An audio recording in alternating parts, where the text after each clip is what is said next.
सभी को सादर जय जिनेन्द्र। सत्य की खोज महान उपन्यास की चर्चा विगत दिनों से हम कर रहे हैं। जिस व्यक्ति की जो आदत हो जाती है वह व्यक्ति उसके बिना नहीं रह सकता है, पर अगर वह आदत अच्छी हुई जिसके माध्यम से उसका और समाज का हित होता हो तो फिर कहना ही क्या।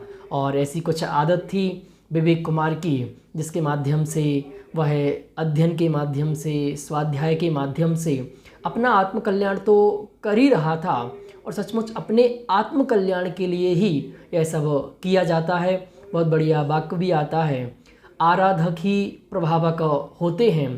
तो वो तो अपनी आराधना के लिए सब कर रहा था और साथ साथ अनेक लोगों को भी इसका लाभ मिल रहा था, पर कुछ अवांछित तत्व ऐसे आए जिनके कारण वह सब संभव ना हो सका। तो कल उन लोगों ने पुनः मीटिंग की, अब हम क्या करें, क्या हमें करना चाहिए, क्योंकि कल उन्होंने धर्मशाला में भी स्वाध्याय करना प्रारंभ किया था पर वहाँ भी वो लोग अच्छे से स्वाध्याय नहीं कर पाए। तो अब आगे क्या होता है वह आज हम देखेंगे। धार्मिक एवं सामाजिक कार्यों के नाम पर अपनी स्वार्थ सिद्धि करने वाले लोग तो पग पग पर मिलेंगे।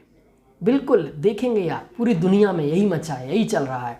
धार्मिक और सामाजिक कार्यों के नाम पर अपनी स्वार्थ सिद्धि, अपने व्यक्तिगत स्वार्थों की पूर्ति करने के लिए लोग पग पग पर मिलेंगे।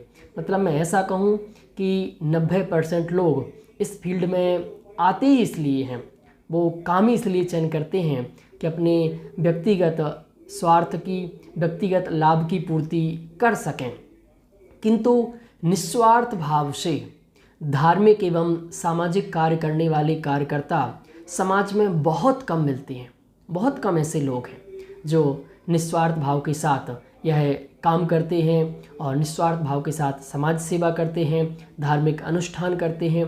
यही कारण है कि दान की गाय के दांत नहीं होते कि कहावत के अनुसार धार्मिक और सामाजिक कार्य सब जगह ऐसे ही चलते हैं। मतलब आज पूरी दुनिया में जहाँ जहाँ भी धार्मिक और सामाजिक कार्यक्रम होते हैं उनके पीछे लोगों के अपने निजी स्वार्थ होते हैं, व्यक्तिगत स्वार्थ होते हैं।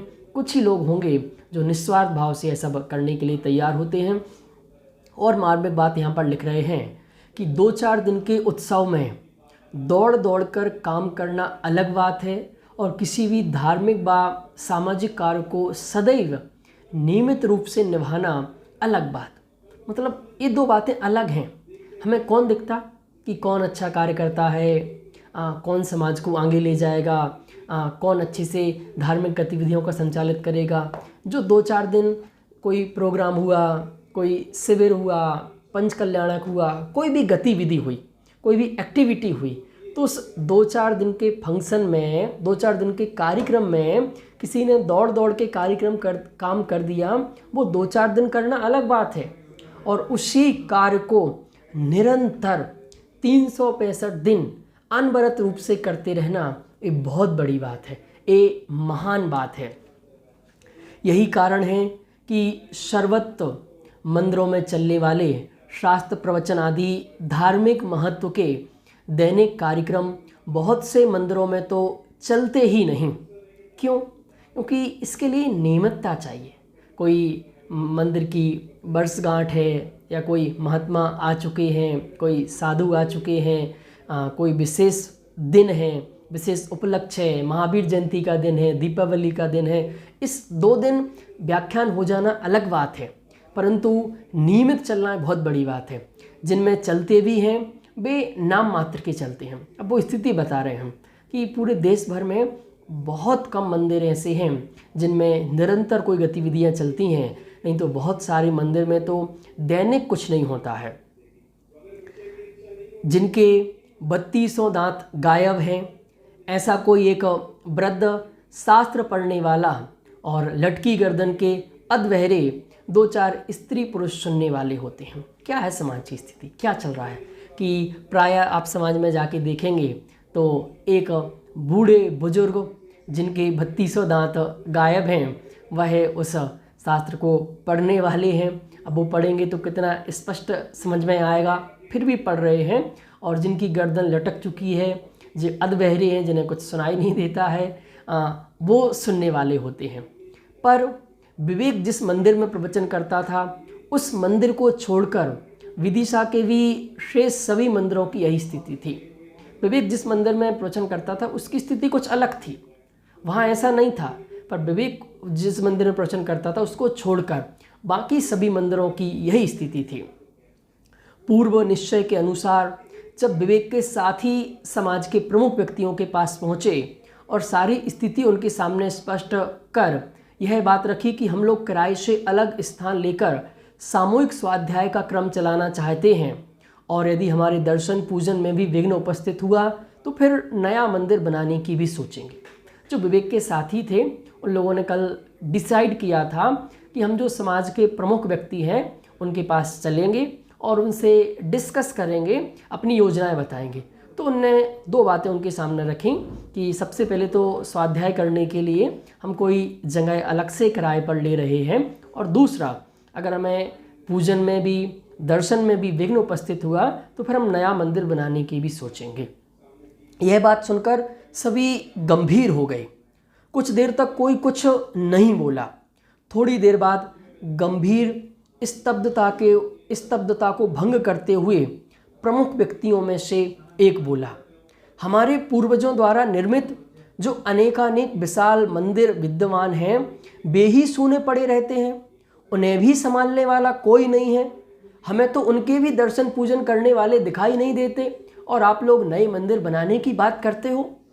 जैसे ही यहाँ से कुछ लोगों ने कहा कि भाई हम किराए पर लेना चाहते हैं अलग से जगह, और अलग से अगर दिक्कत हुई तो मंदिर भी बनाएंगे, पर जब उन व्यक्तियों ने सुनी तो बिल्कुल अचंभित रह गए। उन्होंने तत्काल कहा, कैसी बात करते हो? हमारे पूर्वजनों ने, हमारे जो पूर्वज थे, उन्होंने जो इतने मंदिर बनाए हैं, इतने बड़े बड़े मंदिर, इतने विशालकाय मंदिर, वे ही तो सूने पड़े रहते हैं। सूने पड़े रहते मतलब उनमें उन्हीं मंदिरों में तो कोई जाता नहीं है, उन्हें संभालने वाला नहीं है, उनमें कोई दर्शन पूजन करने वाले नहीं है। आप नया मंदिर बनाने की बात क्यों करते हो? सभी स्वाध्याय भवन खाली पड़े रहते हैं, उनमें तो कोई शास्त्र पढ़ने वाला नहीं मिलता, और आप लोग सामूहिक स्वाध्याय के लिए किराए पर मकान लेने की बात करते हो। हमारी तो कुछ समझ में नहीं आता। अब उनकी जो कुछ बात थी उन्होंने भी बिल्कुल स्पष्ट, बिल्कुल सही बात कही कि अपने कितने स्वाध्याय भवन हैं, कितनी धर्मशालाएं हैं, कितने मंदिर हैं जो खाली पड़े हैं, धूल जम गई है, कोई कभी उठने वाला नहीं है, कभी बैठने वाला नहीं है। आप जाके देखो, एक बार भ्रमण करो। भारत देश में जितने मंदिर हैं, हर मंदिर के पास अपनी एक धर्मशाला है, हर मंदिर में स्वाध्याय भवन है, पर कितने स्वाध्याय भवन हैं जो चल रहे हैं? कितने स्वाध्याय भवन हैं जिनमें आज निरंतर रूप से स्वाध्याय होता है, और होता है तो कितने लोग सुनते हैं? क्या ये मंदिर आपके नहीं है? जो कुछ करना है इन्हीं में करिए, दर्शन पूजन स्वाध्याय, और जो कुछ खर्च करना हो वह भी इन्हीं की मरम्मत में, इसके ही विकास में करिए। उन्होंने क्या कहा प्रमुख व्यक्ति ने कि आपको जो कुछ भी करना है, आपको दर्शन करना है, आपको पूजन करना है, आपको स्वाध्याय करना है, अपने जो मंदिर पड़े हैं इन्हीं में करिए ना। और जो आप किराए में पैसा खर्च करेंगे, दूसरों को पैसा देंगे, वो पैसा आप अपने मंदिर में लगाइए ना, इसके जीर्णोद्धार में लगाइए ना, इसकी मरम्मत में लगाइए ना, इसके विकास में लगाइए ना। उस पैसे के माध्यम से कुछ एक्टिविटी चलाइए, कुछ योजनाएं चलाइए, कुछ प्रतियोगिताएं चलाइए जिससे लोग जुड़ सकें। वास्तविक स्थिति को स्पष्ट करने वाली उनकी बात को सुनकर विवेक का एक साथी बोला, यही तो हम सोचते हैं, पर हमारी भी समझ में नहीं आता कि हम क्या करें। हम तो सभी मंदिरों को अपना ही समझते हैं, उनमें ही दर्शन पूजन और स्वाध्याय करना चाहते हैं, और जो कुछ भी बनेगा इनकी सुरक्षा और विकास के लिए खर्च भी करना चाहते हैं। अभी तक यही सब कुछ करते भी रहे हैं, पर क्या करें, जब शांति से कोई करने दे तब ना। तो कितनी बड़ी विचित्रता है कि मंदिर खाली पड़े हैं, स्वाध्याय भवन खाली पड़े हैं, कुछ लोगों को ठीक लगता है, पर अगर कोई व्यक्ति सोचता है कि ये मंदिर खाली पड़े हैं, स्वाध्याय भवन खाली पड़े हैं, अपन कुछ एक्टिविटी चलाएं, अपन कुछ मंदिर में करें, तो आप जैसे ही करने जाएंगे 2-5 लोग आपके विरोध में आ जाएंगे। वो आपको शांति से नहीं करने देंगे। वो कहते क्यों क्यों कर रहे हैं आप, क्या क्या क्या क्या करना आपको, रहने दो ना, जो बढ़िया चल रहा है चलने दो, क्यों आप अलग से ज़्यादा होशियार बन रहे, क्यों ज़्यादा डेढ़ कर लगा रहे, क्या आपको ज़्यादा करने की पड़ रही। इस बात से मतलब फिर आप शांति से, मतलब हमारा आज समाज को हो क्या गया है मेरी समझ में नहीं आता कि भाई तुम तो कुछ कर नहीं रहे, तुम्हें तो 7 बजे सो के उठना, 8 बजे सो के उठना, तुम्हें कुछ नहीं करना, मत करो। पर जो कर रहा है तो उसे शांति से कम करने तो दो। तुम्हें ना दर्शन करना है, ना तुम्हें पूजन करना है, ना तुम्हें स्वाध्याय करना है, ना तुम्हें मंदिर जाना है, ना तुम्हें स्वाध्याय सभा में जाना है, पर जो कम से कम करते हैं तो उन्हें शांति से करने दो ना।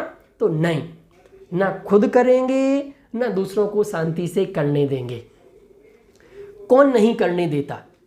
उत्तेजित होते हुए जब दूसरे प्रमुख व्यक्ति ने कहा, तब विवेक का साथी बोला, कोई भी जिसके मन में आता है वही उधम मचाने लगता है। मतलब लोग अब ऐसे हो गए, जिसके मन में जो आता है वह उधम मचाने लगता है। सभा के बीच में ही अनाप शनाप बोलने लगता है, जो कुछ भी मन में आता है बोले चला जाता है। कोई कुछ कहे तो लड़ने को तैयार। आप तो कभी प्रवचनों में पधारते नहीं। उसने कहा, उन्होंने पूछा कौन करता है आपको डिस्टर्ब। उन्होंने कहा बहुत सारे लोग हैं जो ना कुछ करते हैं, अनाप शनाप की बातें करते हैं, उल जलूल उदम मचाते हैं, उनके जो मन में आता वो बोलते हैं, बकते हैं, करते हैं, लड़ते हैं, और आप लोग तो पधारते नहीं जो आपको पता चले, जो समाज के प्रमुख व्यक्ति हैं।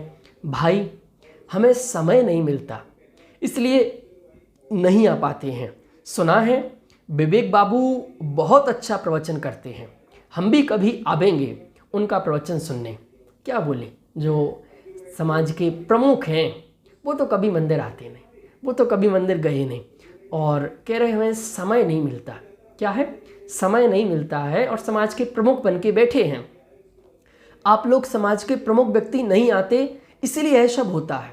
वो व्यक्ति क्या बोला कि समाज के जो प्रमुख व्यक्ति हैं यह मंदिर नहीं आते हैं, स्वाध्याय में नहीं आते हैं, इसलिए लड़ाई होती है, इसलिए झगड़ा होते हैं, इसलिए सब दिक्कत वहाँ पर खड़ी होती हैं। यदि आप लोग स्वयं धार्मिक कार्यों में रुचि लेने लगें तो सब समस्याएं हल हो जाएंगी। आज समस्याएं क्यों खड़ी हैं? मंदिर में समस्याएं हैं, स्वाध्याय भवन में समस्याएं हैं, जैन समाज में समस्याएं हैं, एजुकेशन के सिस्टम में समस्याएं हैं, जैन लोग समस्या से ग्रस्त हैं। इतनी क्यों समस्याएं हैं?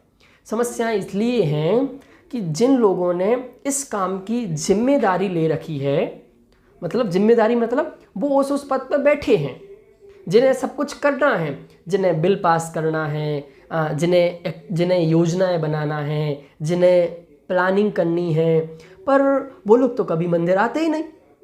क्या वो लोग तो कभी रुचि लेते ही नहीं है। मतलब मज़े की बात देखो कि जिन्हें सब कुछ करना है, जिन्हें सारे निर्णय लेने हैं, सारे डिसीजन लेने हैं, उन्हें उस बात की रुचि नहीं है, उन्हें उस बात में कोई इंटरेस्ट नहीं है। अगर वह व्यक्ति इंटरेस्ट लेने लगे तो फिर हो गया काम, हो जाएगा समाज का उद्धार। यदि आप लोग स्वयं धार्मिक कार्यों में रुचि लेने लगें तो सब समस्याएं हल हो। सभी समस्याओं का मतलब आज जैन समाज के अंदर जितनी भी समस्याएं हैं उस समस्या के पीछे एक समाधान है कि जो भी जिस मंदिर का प्रमुख बन के बैठा है, और ज़रूरी नहीं प्रमुख ही हो, जो भी लोग वहाँ इस प्रकार की योजनाएं सोचते हैं, योजनाएं रखते हैं, वो कम से कम मंदिर के कार्यों में रुचि तो लें, मंदिर के कार्यों में उत्साह तो दिखाएं। फिर एक तो मंदिर में कोई उपद्रव होंगे ही नहीं, होंगे तो आप लोग संभाल लेंगे। जैसे ही अगर आप लोग वहाँ आना चालू कर देंगे तो फिर कोई डिस्टर्बेंस नहीं होगी, और अगर होगी भी तो आप सब मिलकर उसको संभालेंगे। अच्छा, तुम आप फिर विवेक के प्रवचन मंदिर में ही आरंभ कराओ, हम भी आवेंगे, उनके प्रवचन सुनेंगे, देखें फिर कौन उपद्रव करता है। उस समाज के प्रमुख व्यक्ति की कुछ समझ में आया और उन्होंने कहा, ठीक है, अब आप विवेक बाबू के फिर से मंदिर में प्रवचन कराओ, हम आएंगे, उसके प्रवचन भी सुनेंगे, देखते हैं कौन विसंवाद करता है, कौन लड़ाई झगड़ा करता है। जब एक प्रमुख व्यक्ति ने यह कहा तब तत्काल दूसरा बोला, ऐसा नहीं करो, जब इतनी बात बढ़ गई है तो एक बार पंचायत बुलाकर सब तय कर लेना चाहिए, दूसरे पक्ष वालों की भी बात सुननी चाहिए। तो उन्हीं में से एक व्यक्ति बोल पड़ा। मतलब बात यहाँ बिल्कुल समाप्त जैसी हो गई थी कि कोई बात नहीं, आप कल से स्वाध्याय स्टार्ट करें, हम लोग भी पधारेंगे, कोई दिक्कत होगी तो अपन निपटाएंगे। पर उन्हीं में से कोई एक 1.5 अकल वाला था, जिसे राजनीति करनी थी, जिसे पंचायत करनी थी। तो उसने क्या बोला, नहीं नहीं, क्या करो, ऐसा नहीं, जब बात इतनी आगे पहुंच चुकी है, बात इतनी बढ़ गई है, तो हमें एक बार एक पंचायत बुला लेना चाहिए। पंचायत के माध्यम से फिर हमें डिसीजन करना चाहिए। क्यों? क्योंकि दोनों पक्षों की बात सुननी चाहिए ना। दोनों पक्ष क्या चाहते हैं, जब तक दोनों पक्षों की बात नहीं सुनी जाएंगी तब तक आगे कोई निर्णय लेना संभव नहीं है। तीसरा बोला, ऐसी छोटी छोटी बातों पर पंचायत बुलाने लगे तो फिर हो गया काम, इसमें क्या बात है पंचायत बुलाने की। एक व्यक्ति बोला, ये कोई बहुत बड़ी बात नहीं है, इसको हमें बड़ा नहीं करना चाहिए, इससे समाज की बदनामी होती है। छोटी छोटी बातों को लेकर पंचायत करने से, सबके समाज में बैठने से, दुनिया भर में हल्ला करने से समाज की ही बदनामी होती है, अपने लोगों की ही बदनामी होती है। तो नहीं, शांति से निपटाने की हमें कोशिश करना चाहिए। इतनी छोटी छोटी बातों में पंचायत बुलाने की कोई ज़रूरत नहीं है, कोई बहुत बड़ा मैटर नहीं है, इसको आप बड़ा मत बनाएं। मतलब हम विवाद, जिन्हें देखो अब जिन्हें विवाद में रस होता है वो विवाद को बड़ा करना चाहते हैं। मतलब ये नियम है, जिस व्यक्ति को जिस बात में आनंद आता है वो उसको बड़ा करना चाहता है। जैसे जिसको पैसे में आनंद आता है ना, वो पैसे को बड़ा करना चाहता है। जिसको गाड़ियों में आनंद आता है ना, वो गाड़ियाँ बड़ी करना चाहता है, बड़ी बड़ी गाड़ी, बड़ी बड़ी गाड़ी और बड़ी गाड़ी। जिसको मकान में मज़ा आता है ना, वो फिर मकानों में उसका ही दिमाग चलता है। वैसे ही जिस बात को अगर पंचायतें करने में ही मज़ा आता है, वो पंचायत का इसको आनंद अच्छा लगता है, तो उसे हर बात छोटी दिखती है और उसे लगता है इसको पंचायत करनी चाहिए, पंचायत से इसको निपटाना चाहिए। चौथा कहने लगा, बात कैसी नहीं है, यह छोटी छोटी बातें ही तो बड़ा रूप धारण कर लेती हैं। किसी भी बात को छोटी नहीं समझना चाहिए।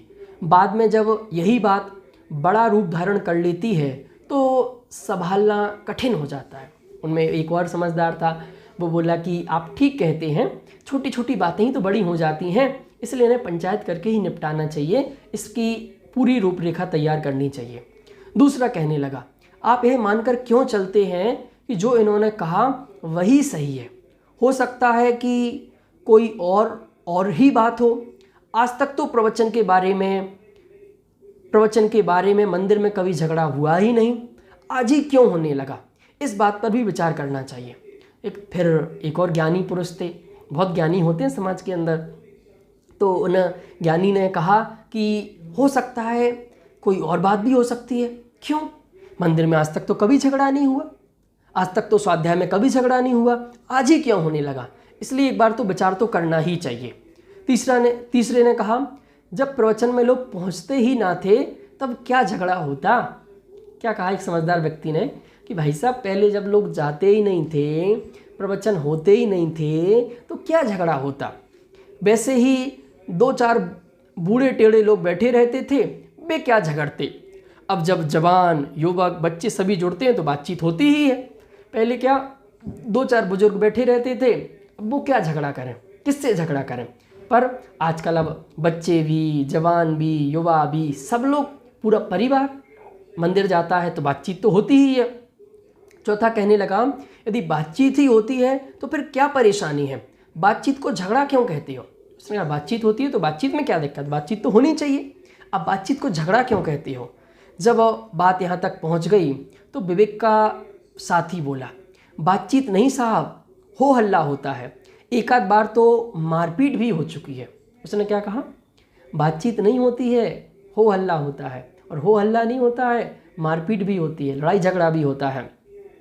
क्या कहा? मारपीट? जब आश्चर्यचकित होते हुए प्राय सभी एक साथ बोले तब विवेक के एक साथी ने अपने हाथ की चोट दिखाते हुए कहा, देखिए साहब, अभी तक पट्टी बंधी है। सभी कहने लगे, तब तो बात गंभीर है। अंततः पंचायत बुलाने के निर्णय के साथ बात समाप्त हुई। और अंत में फिर क्या डिसीजन हुआ? अब हमें पंचायत बुलानी चाहिए और डिसीजन करना चाहिए, क्योंकि बात बहुत आगे तक बढ़ गई है, मारपीट होने लगी है, मतलब मामला बहुत बहुत गंभीर हो गया है। समाज के प्रमुख व्यक्तियों से मिलकर जब विवेक के साथी वापस आ रहे थे तब प्रसन्न होते हुए उनमें से एक बोला, बहुत अच्छा रहा, अब पंचायत में सब ठीक हो जाएगा, दूध का दूध और पानी का पानी। उसकी बात को बीच में ही काटते हुए दूसरा बोला हो गया। क्या बोला? एक ने क्या कहा था? अब बिल्कुल सब अच्छा हो जाएगा। दूध का दूध मतलब जो सही है वो सही हो जाएगा, जो गलत है वो गलत सिद्ध हो जाएगा। तो दूसरा बोला कि हो गया, मतलब व्यंग करते हुए। पंचायतों में यही होता होता तो क्या बात थी। उसने कहा पंचायतों में अगर यही होता होता ना, दूध का दूध पानी का पानी, तो फिर हमारे भारत देश महान हो जाता, हम बहुत आगे बढ़ गए होते। समाज के प्रमुख व्यक्तियों को धर्म कर्म से तो कुछ लेना देना है ही नहीं। उन्हें अपने धंधे पानी से ही फुर्सत नहीं। वे अपने वैभव के कारण समाज प्रमुख बने हैं, धार्मिक ज्ञान और आचरण के कारण नहीं। उन्हें आध्यात्मिक ज्ञान तो बहुत दूर, आध्यात्मिक रुचि भी कहाँ है। कितनी बड़ी बात कह रहे हैं। मतलब इससे बड़ी इस पूरे जो एपिसोड है, इस एपिसोड में इससे बढ़िया पैराग्राफ नहीं है। फिर से पढ़ता हूँ, सबको सुनना चाहिए। समाज के प्रमुख व्यक्तियों को धर्म कर्म से तो कुछ लेना देना ही नहीं है। मतलब जो धर्म के प्रमुख बन के बैठे हैं, उन्हें मतलब नहीं है धर्म और कर्म से। उन्हें अपने धंधे पानी से फुर्सत नहीं है, उन्हें अपने काम से फुर्सत नहीं है, अपने बिजनेस से, अपने व्यापार से, अपने प्रोग्राम से, अपनी मीटिंग्स से। उनके पास ऑलरेडी बहुत मीटिंग है और वे अपने वैभव के कारण समाज प्रमुख बने हैं, धार्मिक ज्ञान और आचरण के कारण नहीं। मतलब आप खुद सोचो कि जैसे अपन मानते हैं कि भाई कोई डॉक्टर में कोई प्रमुख व्यक्ति होगा तो कौन होना चाहिए? जो डॉक्टरी जानता हो। जैसे आप भी ऑपरेशन कराएंगे तो किस व्यक्ति से? जो डॉक्टरी में महारत हासिल हो। तो वैसे इस समाज का प्रमुख किसको होना चाहिए? धार्मिक संस्था का प्रमुख किसको होना चाहिए? जिसे धर्म का ज्ञान हो, जिसके जीवन में धर्म का आचरण हो, जिसके जीवन में नैतिकता हो, जिसके जीवन में चरणानुयोग हो। पर आज समाज का व्यक्ति प्रमुख कौन है? कौन समाज का प्रमुख बनेगा? जिसके पास पैसा है। मतलब वो समाज प्रमुख अपने ज्ञान के कारण नहीं, अपने आचरण के कारण नहीं बने। उनमें ऐसा कुछ नहीं है जो उन्हें धर्म का प्रमुख बनना चाहिए था, परंतु पैसा है ना, वैभव है ना, इस वैभव ने उन्हें समाज प्रमुख बना दिया है। और बहुत बड़ी बात कह रहा हूँ, इसने ही समाज को बर्बाद कर दिया है। उन्हें आध्यात्मिक ज्ञान तो बहुत दूर, आध्यात्मिक रुचि भी कहाँ है। उन्हें धर्म का ज्ञान तो छोड़ो, उन्हें धर्म की रुचि नहीं है। ना उनके खाने का ठिकाना, ना उनके पीने का ठिकाना, ना उनके उठने का ठिकाना, ना उनके बैठने का ठिकाना, ना उनके बोलने का ठिकाना, ना उनके आने का ठिकाना, ना जाने का ठिकाना। वो लोग धर्म के प्रमुख हैं जिन्हें खबर ही नहीं है, जो साल साल भर मंदिर का मुंह नहीं देखते हैं, मंदिर में क्या चल रहा है। ऐसे लोग समाज के प्रमुख बने हुए हैं। सामाजिक शांति और व्यवस्था के प्रति भी सतर्कता दिखाई नहीं देती। समाज में इतना बड़ा झगड़ा हो गया और उन्हें कुछ पता ही नहीं, ना मालूम कहाँ रहते हैं। समाज में रहते होते तो उन्हें ऐसा पता होता, यदि आज अपन नहीं बताते तो। तीसरे ने कहा उन्हें खबर ही कहाँ रहती है। सामाजिक शांति, सामाजिक व्यवस्था के प्रति उनकी सतर्कता नहीं है। अगर मैं आपसे पूछता हूँ, आज जो मामला इतना बढ़ गया है, इतना झगड़े हो रहे हैं, बार बार उनका स्वाध्याय बंद हो जाता है, इतनी डिस्टर्बेंस हो रही हैं, तो क्या समाज के प्रमुख का निर्णय नहीं था?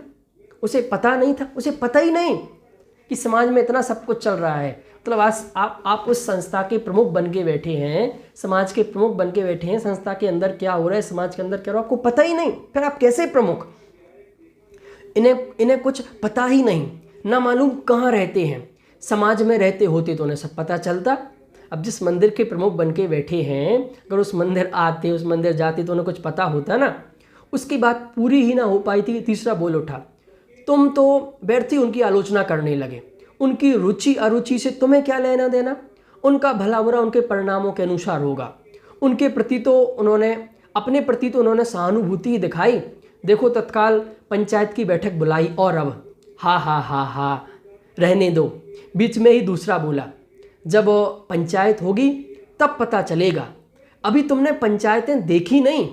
एक तो पंचायत का होना ही मुश्किल है, तारीखों पर तारीख बढ़ेंगी, कभी किसी को फुर्सत नहीं तो कभी किसी को नहीं।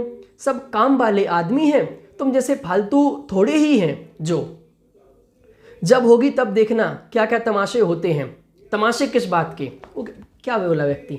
एक तो बोला कि अपन उनकी आलोचना में क्यों, हम आलोचना नहीं कर रहे, हम यह बात कर रहे हैं कि अगर आपने कोई जिम्मेदारी ले रखी है, किसी अधिकार का पायजामा पहन रखा है, तो उसके कर्तव्य का निर्वहन भी होना चाहिए।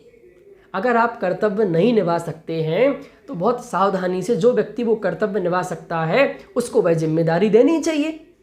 फिर कहता हूँ कि भली आप महंत बनी रहे, आप प्रमुख बनी रहे, पर कम से कम जिम्मेदारी तो किसी को दे दो जो उसको संभाले, उसको डिसीजन करने की क्षमता तो दे दो। नहीं, सब कुछ उनके हाथ में रहेगा, एक चीज़ भी दूसरे के हाथ में नहीं देंगे और समाज में सब कुछ चलता रहेगा। तो उसने कहा देखो उन्होंने कितना अच्छा काम किया, कम से कम पंचायत बुलाने का तो कह दिया। अरे उसने कहा पंचायत में कुछ नहीं होता है, बस तारीखें पे तारीख बढ़ेंगी, कभी इनको टाइम नहीं है, कभी उनको टाइम नहीं है, ये आ जाएंगे तो वो नहीं आए, और देखना कितने तमाशे होते हैं पंचायतों में। तमाशे किस बात के? होगी तब पता पड़ेगा। कोई कुछ कहेगा, कोई कुछ, अनेकों गड़े मुर्दे उखाड़े जाएंगे, दुनिया भर की उल जलूल बातें होंगी, एक तो किसी निर्णय पर पहुंचना ही संभव नहीं होगा, ऐसे ही हो हल्ले में पंचायत समाप्त हो जाएगी। क्या कहा कि कुछ नहीं होगा पंचायत में, बस गड़े मुर्दे उखाड़े जाएंगे, दुनिया भर की उल जलूल बातें होंगी और किसी निर्णय पर पहुंचना संभव नहीं होगी और पंचायत खत्म हो जाएगी। यदि किसी निर्णय पर पहुंचे भी तो यह भी तो हो सकता है कि जब झगड़ा होता है तो फिर विवेक को शास्त्र प्रवचन बंद ही क्यों ना रखा जाए। मतलब भाई जब वो प्रवचन के नाम से, अब देखो कितने ज्ञानी पुरुष हैं, पंचायत में निर्णय भी करेंगे तो क्या कर देंगे, भाई इस स्वाध्याय से झगड़ा होता ना, मंदिर में जाने से आपके झगड़ा हो तो आप मंदिर मत जाओ, स्वाध्याय मत करो। मतलब झगड़े का सॉल्यूशन नहीं निकालेंगे, जो अच्छी चीज़ थी उसको ही बंद कर देंगे, जैसे पहले चलता था वैसे ही चलने दिया जाए। और यह निर्णय भी समाज में संगठन और शांति बनाए रखने के नाम पर लिया जाएगा। मतलब समाज में शांति बनी रहे, संगठन कायम रहे, इसके लिए ऐसे निर्णय भी लिए जा सकते हैं। पंचायतों में प्रायः हर अच्छे काम का विरोध इसी तर्क के आधार पर किया जाता है। मतलब पंचायतों का नियम है कि पंचायतों में यही तर्क होता है कि भाई इसको अपन बंद कर दें ना, इसको क्यों चलाते हैं जब झगड़ा होता है। तो अपनी सर्वोच्चता एवं यथास्थिति कायम रखने के पक्षपाती पंचगण भी कोई हलचल स्वीकार नहीं करते। क्यों? कितनी बड़ी बात है, अपनी सर्वोच्चता और यथास्थिति कायम रखने के पक्षपाती पंचगण कोई हलचल स्वीकार नहीं करते। तो समाज के बड़े लोग हैं ना, वो नहीं चाहते समाज के अंदर लोग मिलें, समाज के अंदर लोग समझदार हों। क्यों? ये समझदार हो गए तो फिर उनका हो गया काम, फिर वो बड़े नहीं हो पाएंगे। अभी वो बड़े सिर्फ इसलिए हैं कि वो मूर्ख हैं। क्या कहा? समाज के लोग सब बातों से अपरिचित हैं। मतलब बड़े होने के अंदर लिए उनकी जो बड़े होने के लिए क्वालिटी चाहिए वो उनके अंदर कुछ भी नहीं है। वो तो सिर्फ इसलिए बड़े हैं कि समाज के लोग नहीं खड़े हैं। क्या बोला? वो सिर्फ इसलिए बड़े हैं कि समाज के लोग नहीं खड़े हैं, समाज के लोग नहीं आते हैं, समाज के लोग बातचीत नहीं करते हैं, समाज के लोग शानदार नहीं है। फिर से पढ़ के सुनाता हूँ। अपनी सर्वोच्चता और यथास्थिति कायम रखने के पक्षपाती पंचगण कोई हलचल स्वीकार नहीं चाहते। वो नहीं चाहते समाज में कोई एक्टिविटी हो, समाज में कुछ स्वाध्याय हो, समाज के लोग समझदार बने। क्यों? यह समझदार बनेंगे तो फिर वो कहेंगे चुनाव करो, मंदिर की गद्दी पर जो वही संभालेगा जो योग्य होगा। ये नहीं चलेगा कि तुम्हारे दादा थे तो तुम बन के बैठ गए, नहीं, जो योग्य होगा उसको ही मौका दिया जाएगा। क्योंकि हलचल और जागृति से ही उनकी सर्वोच्चता खतरे में पड़ जाती है। जैसे ही समाज में कुछ हलचल होगी, लोग जागृत होंगे, समझदार होंगे, तो फिर उनकी सर्वोच्चता नहीं टिक सकती है, वो बड़े नहीं बने रह सकते हैं। जब उसकी बात समाप्त हुई तो आशंकित सा एक बोला, यदि ऐसी बात है तो फिर हम पंचायत बुलावें ही क्यों? पंचायती मामलों में प्रवीण दूसरा व्यक्ति कहने लगा, अब आपके हाथ में ही क्या, आप बुलाने वाले या नहीं बुलाने वाले होते कौन हैं? जब उन लोगों ने तय कर लिया तो पंचायत बुलाई ही जावेगी। तो ठीक है, बुलाने दो, जो कुछ निर्णय होगा देखा जाएगा। देखा क्या जाएगा? निर्णय तो तब होगा जब मीटिंग बुलाई जाएगी। आप कहना क्या चाहते हैं? यही कि मीटिंग बुलाने में अनावश्यक देरी होगी। हो सकता है 2-4 माह तो यूं ही निकल जावे। क्या कह रहे हैं हम? उनका पंचायत होगी तो देखेंगे ना। उनका पंचायत होगी तब ना। वो पंचायत मीटिंग बुलाने के नाम पर ही 3-4 महीने तो यूं ही निकाल देंगे। निकल जाने दो, उससे अपने को क्या परेशानी। यही कि तब तक अपना सामूहिक स्वाध्याय बंद रहेगा। वो क्या चाहते हैं कि निकालते जाओ, कोई बातचीत मत करो, कोई निर्णय नहीं करो। क्यों? जैसे ही कुछ निर्णय होगा, अगर हम निर्णय नहीं करेंगे तो धीरे धीरे ठंडे पड़ते जाएंगे, रुचि खत्म होती जाएगी, धीरे धीरे लोग हटते जाएंगे, इनका संगठन टूटता जाएगा। और संगठन टूटेगा तो बात खत्म। फिर कल 2 महीने बाद कोई कहने वाला ही नहीं होगा कि आप हमें यह करके दो। क्योंकि अब अपन ना तो किराए से स्थान अलग लेकर अलग स्वाध्याय ही कर सकते हो, ना ही मंदिर। उसने क्या कहा? अब ऐसी स्थिति में ना तो अपन अलग से किराए पर ले सकते हैं और ना मंदिर बना सकते हैं, क्योंकि वो तो जब पंचायत होगी तभी कोई निर्णय होगा। ऐसा क्यों? इसलिए कि किराए के स्थान पर स्वाध्याय की बात तो इसलिए टल गई कि सभी मंदिर यूं ही खाली पड़े रहते हैं, उनमें ही कोई स्वाध्याय करने वाला नहीं है। उन्हीं में करिए जो कुछ करना है। और जब मंदिर में करने की बात हुई तो पंचायत बुलाने की बात सामने आ गई। यह तो कश्मीर जैसा मामला उलझ गया। कश्मीर जैसा कैसे? राष्ट्र संघ में कश्मीर का मामला ले जाने से आज तक उसका कोई हल नहीं निकल सका। विश्व की राजनीतिक पंचायतों में उलझे उसे 30 वर्ष होने को आए। देखो, यह घटना आज से 40-50 साल पहले किताब लिखी गई है, इसलिए इस घटना का जिक्र इसमें किया गया है। और जब 30 वर्ष हुए थे, मतलब आज से कम 40 वर्ष पहले किताब लिखी गई है, जब तो वो मामला निपट गया है, तो इसलिए आप उसको उस एंगल से सुने। वहाँ नहीं जाता तो कुछ हल निकल ही जाता। 2 बार तो उसके कारण भारत को युद्ध में उलझना पड़ा। अरे भाई साहब, विश्व की पंचायतों में, कोर्ट में अनेकों मामले 100-100, 200-200 वर्षों से लटके पड़े हैं। बस वकील की फीस जाती है, जज मतलब जिस दिन की जो फीस जाती है ना, वो बराबर जा रही है, समाज का नुकसान बराबर हो रहा है, पर ऐसे मामलों का कोई डिसीजन नहीं होता, कोई डिसीजन करना नहीं चाहता। इसी प्रकार अब अपना सामूहिक स्वाध्याय भी पंचायतों के चक्कर में फंस गया। हो तो ऐसा ही गया है, पर देखें अब क्या हो सकता है। पंचायत के भरोसे बैठे रहने के बजाय कुछ करना चाहिए। अब तत्काल कुछ नहीं किया जा सकता है।